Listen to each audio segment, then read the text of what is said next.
കാസർഗോഡ് ജില്ലാ ഇൻഫർമേഷൻ ഓഫീസും അക്ഷര ലൈബ്രറിയും സംയുക്തമായി വൈക്കം മുഹമ്മദ് ബഷീർ അനുസ്മരണം സംഘടിപ്പിച്ചു. പുരസ്കാര വിതരണത്തോടുകൂടി നടത്തിയ പരിപാടി സാഹിത്യകാരൻ ഡോക്ടർ അംബികാസുധൻ മാങ്ങാട് ഉദ്ഘാടനം ചെയ്തു.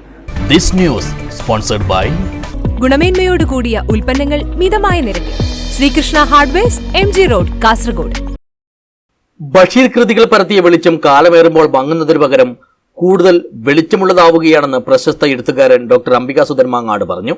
കാസർഗോഡ് ജില്ലാ ഇൻഫർമേഷൻ ഓഫീസും കലക്ടറേറ്റിലെ അക്ഷര ലൈബ്രറിയും സംയുക്തമായി വായനാ പക്ഷാചരണത്തിന്റെ ഭാഗമായി സംഘടിപ്പിച്ച വൈക്കം മുഹമ്മദ് ബഷീർ അനുസ്മരണവും ബഷീർ സ്മാരക ചെറുകഥാ പുരസ്കാര സമർപ്പണവും നിർവഹിച്ച് സംസാരിക്കുകയായിരുന്നു അദ്ദേഹം. വലിയ പുരസ്കാരങ്ങളൊന്നും ബഷീറിന് ലഭിച്ചിട്ടില്ല. എന്നാൽ കാലം കഴിയുന്തോറും പുത്തനായി അനുഭവപ്പെടുന്ന ഗദ്യവും ആഖ്യാനവുമാണ് ബഷീർ നിർമ്മിച്ചതെന്നും സർവ്വലോകത്തിനും സർവ്വകാലത്തിനും വേണ്ടപ്പെട്ടവനും പ്രിയപ്പെട്ടവനുമാണ് ബഷീറെന്നും അംബികാസുധൻ അനുസ്മരിച്ചു. ബഷീറിനെ പോലെ വായിക്കപ്പെട്ട മറ്റൊരു എഴുത്തുകാരൻ ഇല്ല. ആരെ വായിച്ചിട്ടില്ലെങ്കിലും ബഷീറിനെ വായിച്ചിട്ടില്ലാത്ത മലയാളികൾ ഉണ്ടാവില്ല. മറ്റൊരു സവിശേഷത, ഏത് പ്രായത്തിനും ബഷീർ വഴങ്ങിത്തരും. ഏത് പാണ്ഡിത്യത്തിനും പാമരത്വത്തിനും ബഷീർ കീഴടങ്ങും, നിന്നുകൊടുക്കും.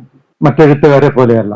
ഓരോ വിഭാഗത്തിൽപ്പെട്ട പ്രായത്തിൽപ്പെട്ട ആളുകൾക്കും എതിരേൽക്കാൻ ഉള്ള എഴുത്തുകാരുണ്ടാവാം. പക്ഷെ ബഷീർ സർവ വിഭാഗം മനുഷ്യർക്കും ഒരുപോലെ നിൽക്കുന്ന മലയാളത്തിൽ ഒരു അത്ഭുത പ്രതിഭാസമാണ്.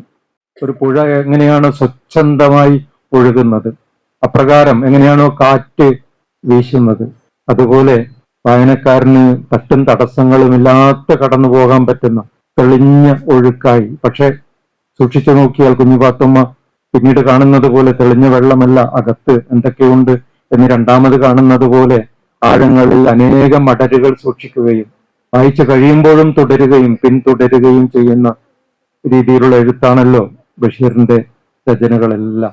ജില്ലാ ഇൻഫർമേഷൻ ഓഫീസ് ചേംബറിൽ വെച്ച് നടത്തിയ പരിപാടിയിൽ ജില്ലാ ഇൻഫർമേഷൻ ഓഫീസർ M. മധുസൂദനൻ അധ്യക്ഷനായി.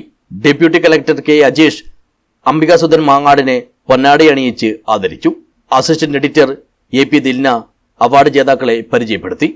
Collectorate senior clerk M. Udayaprakash ആശംസ നേർന്നു.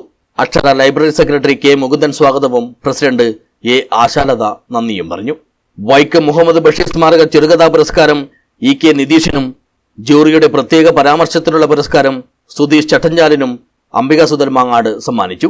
ഹൈസ്കൂൾ UP വിഭാഗം വിദ്യാർത്ഥികൾക്കായി നടത്തിയ മലയാളം കന്നഡ വിഭാഗങ്ങളിലെ സാഹിത്യ ആസ്വാദനക്കുറിപ്പ് മത്സരത്തിൽ വിജയിച്ചവർക്കും ഇതേ വേദിയിൽ വെച്ച് സമ്മാനങ്ങൾ വിതരണം ചെയ്തു.